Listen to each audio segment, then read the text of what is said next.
berapa harga termahal pemain Liga Indonesia sekarang, Bang? Lokal atau asing ya? Lokal dulu, Bang. Lokal ada yang sampai hampir nyentuh 5 miliar ada.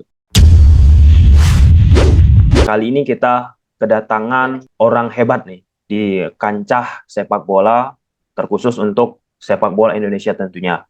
FIFA Football Agency, yaitu Abang Daniel Karamoy. Nah, sekarang ini sedang banyak didiskursuskan soal bagaimana mahalnya pemain yang berasal dari Liga Indonesia, khususnya pemain lokal kita.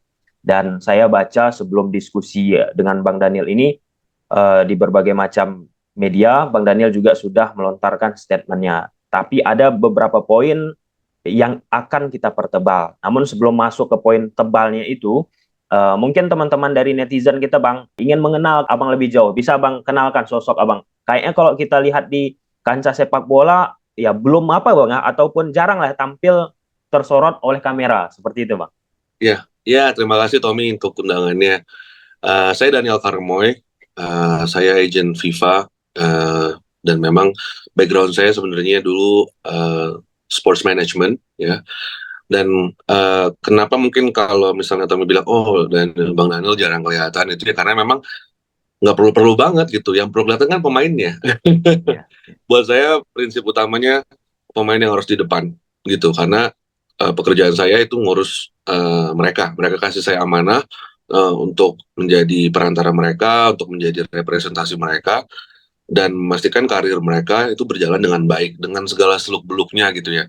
Cuman ya baru kelihatan ini karena kebetulan kemarin saya diwawancara salah satu media, ditanyakanlah tanggapan mengenai harga pemain, value pemain, dan saya berusaha menjawab secara logis ya gitu. Apalagi kan sekarang Indonesia nih sepak bola kita lagi disorot karena perkembangan timnas, perkembangan PSSI yang semenjak dipimpin oleh Ketum Erick Thohir semakin positif ya, tentunya segala sesuatu yang berhubungan dengan elit tier sepak bola kita ini semakin disorot, dan ketika Ya. ditanyakan ya tentunya untuk kasih opini saya begitu. Oke, Bang, ada pengalaman unik saya nih, Bang, soal Hmm, agensi juga. Sebelum masuk kita ke poin mahalnya pemain lokal kita, Bang, ya. hmm, Saya kebetulan, Bang, seorang analisis juga, Bang, sempat di-hire oleh beberapa klub di Liga Indonesia, dan di ya. samping itu saya sering membahas beberapa pemain Hmm. individualnya, kemudian beberapa klub yang ada di sepak bola Indonesia ataupun di sepak bola negeri. Ada kaitan nanti ujungnya sama Abang nih ya. Tak sedikit Bang, banyak akhirnya pemain-pemain asing yang ada di luar, tapi rata-rata dari Amerika Latin, dari Afrika, itu menghubungi saya secara personal Bang. Secara personal dalam arti kata, ia meminta untuk membantu agar bisa datang ke Liga Indonesia. Tentu saat itu saya nggak bisa memberi bantuan lebih Bang, karena saya tidak memiliki FIFA agensi, karena proseduralnya kan harus untuk melakukan proses transfer dari orang yang memiliki wewenang. Dalam konteks ini kan agensi, yaitu Abang sendiri Bang kan, bergerak di bidang itu, termasuk juga Bang salah satunya pelatih, bukan pelatih, mantan pelatih dari timnas Thailand Bang, beberapa sekitar 6 bulan yang lalu lah Bang, 6-8 bulan yang lalu menghubungi saya, pengen tuh datang ke Liga Indonesia. Nah, yang ingin saya tanyakan ke Abang itu, bagaimana sih Bang bisa menjadi agen seperti yang sekarang Abang jalan ini?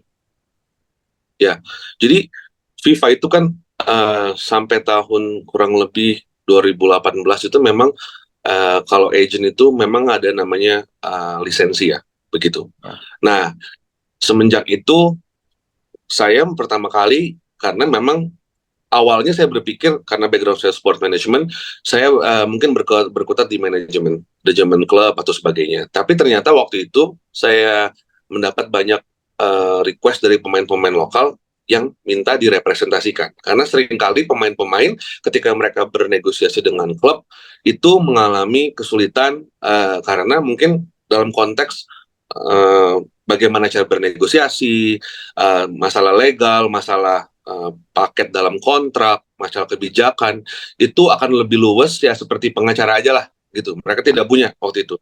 Akhirnya saya dari situ. Nah, kalau kita mengacu pada aturan FIFA, sampai tahun 2013 itu disebut namanya intermediary. 2023 maaf. 2023 itu disebut namanya intermediary. Nah, tetapi kemarin ini Infantino kembali menggaungkan yang namanya lisensi FIFA, sehingga di tahun 2023 itu semua harus mengambil lisensi. Nah, ada case waktu itu Mbappe. Mbappe selama ini kan dia pakai ibunya yang jadi agentnya dia. Ibu ya. Tetapi karena aturan baru ini, dia harus pecat ibunya dan akhirnya dia pakai agent yang sudah berlisensi karena harus menggunakan kebijakan tersebut. Nah, dari situ akhirnya saya mengikuti prosedurnya dan akhirnya dapatlah granted FIFA license untuk bisa merepresentasikan pemain. Kurang lebih seperti itu. Ya, siap. Tentu nggak mudah Bang untuk mendapatkan license tersebut, penuh perjuangan, dan ya tentu saya pun mengucapkan selamat untuk Abang karena kurang lebih baru 1 minggu Bang 1 minggu lebih Abang pun saya lihat memposting di media sosial soal license tersebut. Bang, kita masuk nih ke poinnya Bang soal harga pemain lokal kita mahal tapi nggak sebanding nih dengan kualitas yang ditampilkan di atas lapangan. Sebaliknya juga pemain-pemain asing yang harganya nggak mahal, mungkin 500 juta, 1 miliar per musim, malah lebih berkualitas daripada pemain lokal kita. Pandangan Abang gimana, Bang? Ya sebenarnya dalam sepak bola itu simple hukumnya ya. Dalam sepak bola itu ada kualitas pasti harga mengikuti begitu. Nah, yang menjadi problemnya seperti yang Tommy bilang adalah ketika sesuatu yang kualitasnya tidak sebanding dengan harganya itu di apple to apple sama atau dibandingkan sama sesuatu yang secara harga itu di bawah tapi kualitasnya di atas gitu. Dalam hal ini mungkin bisa asing atau mungkin pemain lokal juga pun bisa gitu. Jadi kalau buat saya selama yang pertama pemain itu bekerja untuk klub kalau secara profesional ya. Jadi kita harus tahu dulu, pemain juga harus sadar, klub juga harus sadar seberapa sih budget mereka gitu. Nah, ketika pemain itu memang misalnya Tommy mau bermain di klub saya gitu. Mungkin Tommy harganya 10 gitu. Tapi saya bilang, Tom, musim ini alokasi kami sebagai sebuah klub untuk Tommy kami hanya bisa memberikan 8 misalnya. Nah, apakah Tommy mau gitu? Karena klub saya mungkin Tommy suka sekali ya nggak apa-apa lah Bang Dan, kita 8 aja gitu. Jadi tidak kaku sebenarnya. Tetapi yang namanya kualitas harus dihargai. Jadi ketika pemain itu memang ada kualitasnya, tentunya klub juga akan lebih lebih apa ya kooperatif untuk mengeluarkan budget yang sebanding dengan kualitasnya. Yang jadi permasalahannya kan adalah ketika kualitasnya tidak sesuai dengan budget yang diminta, ini akan membuat menurut saya ini seperti bisa bermata dua, akan bikin problem buat klubnya juga gitu, secara dia harus mengeluarkan budget tapi kualitas tidak sebanding, bahkan untuk pemainnya pun juga. Ketika misalnya harganya Tommy itu sebenarnya cuma 7, tetapi Tommy minta harganya 12, dan ketika dia berada di lapangan tidak bisa berperforma sebesar 12, maka akan buruk buat Tommy-nya juga kan, gitu. Ke semuanya. Kan dalam sepak bola ini itu gampang sekali. Kalau seorang pemain itu bisa bermain dengan punya level yang bagus, itu akan berbicara di lapangan, gitu. Tapi kalau nggak belum siap untuk bermain, misalnya nih seorang pemain merasa dia siap untuk bermain di tim nasional, ya, tapi dia belum secara level belum siap, akan kasihan buat pemainnya juga, begitu. Dan ini berbanding sejalan dengan market value-nya, dengan harganya. Nah, jadi memang harus ada rasionalisasi juga, pengertian yang benar dari si pemain, dari sang agent misalnya atau manajernya, juga dari klubnya. Salah juga kalau klub misalnya nih, Tommy belum siap nih dikasih harga 700 juta setahun misalnya. Tapi karena udahlah saya mau mengamankan Tommy nih, saya aja, padahal dia baru 200 juta harganya. Ya. Tom, saya bayar kamu 700 juta semusim ya. Kamu jangan kemana-mana. Ayo, kamu ke klub saya. Daniel FC misalnya. Gitu kan. Ya sudah diambil. Tetapi ketika Tommy berjalan di lapangan, ternyata kualitasnya nggak sebanding dengan harganya. Bahkan mungkin ada Budi yang gajinya cuma 100 juta setahun, malah 2 kali lebih bagus daripada Tommy. Nah, ini sebenarnya dasar dari kemarin diskusi saya ketika diwawancara oleh salah satu media berbicara dengan klub. Contohnya di MU gitu ya, Garnacho ketika dia masuk pertama kali kan jauh jomplang gajinya kan dibanding yang ada di starting 11. Tetapi ketika dia sudah mulai secara konsisten bermain dan dia memberikan dampak, akhirnya dari board Man United kan ngasih dia revisi kontrak. revisi gaji yang baru. Akhirnya dia layak lah dapat gaji segitu gitu. Nah, tapi ada pemain-pemain yang misalnya MU baru pertama kali masuk tim MU kan jauh banget ya, jomplang banget gitu sama itu. Tapi sekarang udah main di Euro dan ya dia sudah deserve untuk dapetin apa yang seharusnya. Saya yakin pemain kita juga deserve untuk dapat yang terbaik gitu. Nah, Ya, tetapi kalau belum waktunya, kita nggak boleh maksain diri gitu. oke. Oke, Bang. Saya lihat juga, Bang, akhir-akhir ini beberapa manajemen klub ataupun petinggi klub, kita sebut saja misalnya Dewa United, belak-belakan juga katakan pemain lokal kita harganya terlalu mahal. Nah, apa faktor penyebabnya nih, Bang, ya? Pemain lokal itu bisa mahal kali, sehingga membuat akhirnya petinggi-petinggi klub kita sekarang ini pun akhirnya lebih merasakan oke nih untuk meningkatkan jumlah pemain asing yang harganya nggak semahal dengan pemain lokal. Iya, perlu diketahui juga gitu ya. Klub-klub kita ini kan juga sebenarnya ini badan usaha yang ingin berusaha paling tidak apa yang di spending ini kembali kepada mereka gitu. Tidak semuanya ini yayasan gitu loh. Bahkan kalau ada saya mungkin hebat sekali, tetapi setiap tahun mengeluarkan 30 miliar, 20 miliar lebih, bahkan ada yang 40 miliar per tahun for nothing ya pasti sangat wajar lah bagi mereka untuk komplain begitu. Misalnya dalam suatu tim ada pemain yang grade A-nya itu ada 3 atau 4 yang harganya di atas lah, di atas rata-rata. Apa faktornya? Karena mungkin sudah pernah bermain di luar negeri. Ini kita bicara pemain lokal ya, gitu. Sudah pernah bermain di luar negeri, sudah pernah membela tim nasional.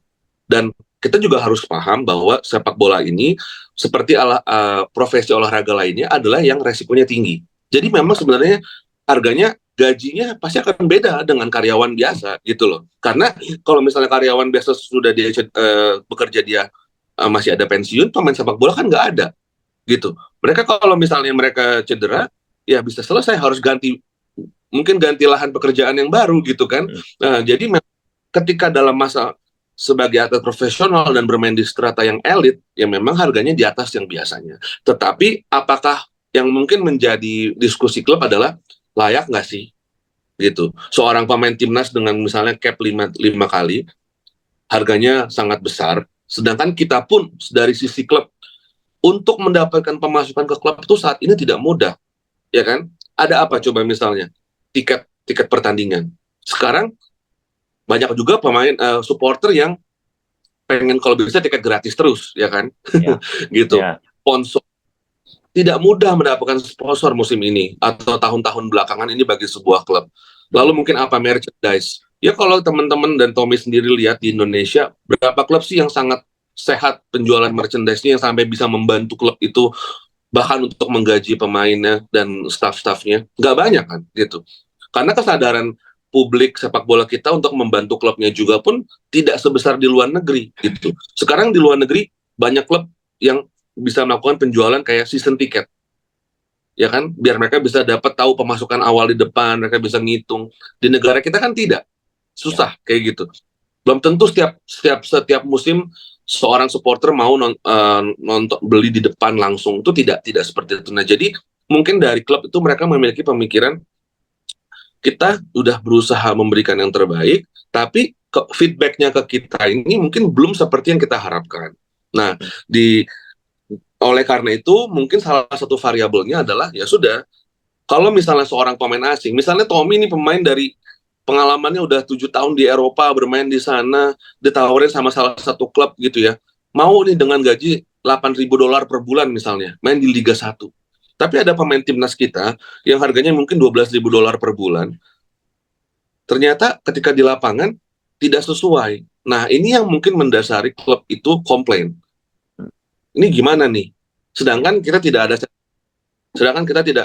membatasi hal tersebut. Nah, jadi mungkin itu salah satu pertimbangan dari klub. Tetapi poin saya adalah kalau yang namanya kita yang merepresentasikan pemain, pasti kita mau yang terbaik buat pemain kita. Kalau bisa dapat sebesar mungkin. Tetapi pertanyaannya, apakah sudah layak mendapatkan budget tersebut? Gitu. ya, Nah, ya, ini yang sepakat. harus sama-sama. Ya, Harus sama-sama didiskusikan gitu. ya, ya, Bang. Asnawi, Bang, salah satu pemain timnas kita, ketika Ya, ia pindah ke Korea, Bang. katakan lewat sesi wawancara Bang, itu udah termuat di berbagai macam media. Beda banget tuh antara gajinya di Liga Indonesia sama di Liga Korea. Asnawi bilang dia rela dipotong hampir setengah gajinya untuk bisa bermain di Liga Korea. Artinya sangat nyaman nih Bang untuk bermain di Liga Indonesia. Bisa aja itu menjadi titik lemah bagi akhirnya membuat pemain-pemain kita nyaman tidak mau bermain di luar. Karena gaji kita udah besar, fasilitas yang oke, dan lain sebagainya. Nah, ini pertanyaan yang penting juga nih Bang, yang mungkin bisa saya wakilkan untuk tanyakan ke Abang. Kenapa di Liga Indonesia Bang, nilai kontrak itu nggak dipublikasikan seperti di Eropa? Harganya Garnacho, harganya Lewandowski kan itu dipublikasikan Barca, Man United. Sedangkan kalau kita di Liga Indonesia ditutup-tutupi etik lah dan lain sebagainya. Kenapa Bang? Kan transparansi itu akhirnya membuat supporter kita pun tahu, kita pun akan mensupport klub tersebut dengan membeli jersey, datang langsung, tiketnya dan lain sebagainya Bang. Ya, kalau menurut saya sih itu kembali ke kebijakan dari federasi dari setiap negaranya. Karena tidak semua liga pun mempubliskan yang namanya pendapatan dari pemain gitu.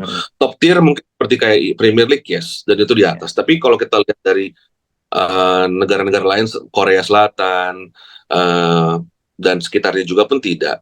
Yang menjadi permasalahannya adalah kembali ke arah acuannya. Saya yakin kalau misalnya dari klub itu diminta sama dari federasi untuk melakukan hal tersebut, tentunya pasti akan dilakukan gitu. Tapi sekarang yang pentingnya seberapa penting hal tersebut dilakukan gitu. Kalau memang urgensinya sangat sangat penting, ya tentunya federasi sekarang udah paham kok harus bagaimana gitu kan. Yang sekarang lebih menurut saya yang lebih jadi urgensinya adalah bagaimana perasionalisasian dari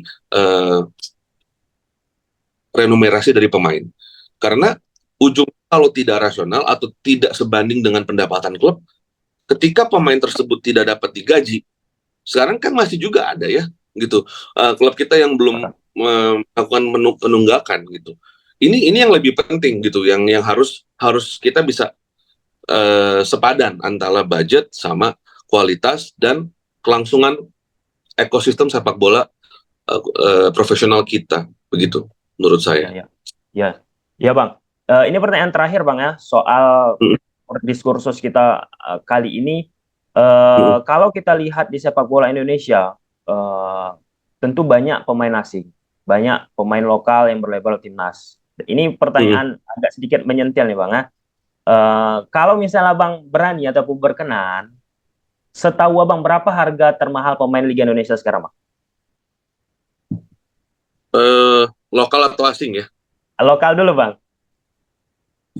Lokal ada yang sampai hampir menyentuh 5 miliar ada. Yes. Itu yang paling tertinggi Bang ya? Yes. 5. Oh, itu otomatis sudah berlabel di timnas juga dia Bang kan? Main di timnas juga kan? Oke. Almost untuk ya. asing, ya. Untuk per musim. Itu hitungan-hitungan 5 miliar per musim itu per musim aja dikontrak Bang, bukan jangka panjang deh. Untuk yang sepengetahuan saya itu hitungan per musim ya, yes. Ya, mungkin kontrak dia benar per musim, tetapi kalau dihitung satu musim ya, itu hitungan untuk satu musim ya. 5 miliar, luar biasa. Kalau misal pemain asing Bang, tertinggi setahu Abang? Musim kemarin. Itu masih Raja Nainggolan sih ya. Kemarin. Itu berapa Bang? Raja Nainggolan?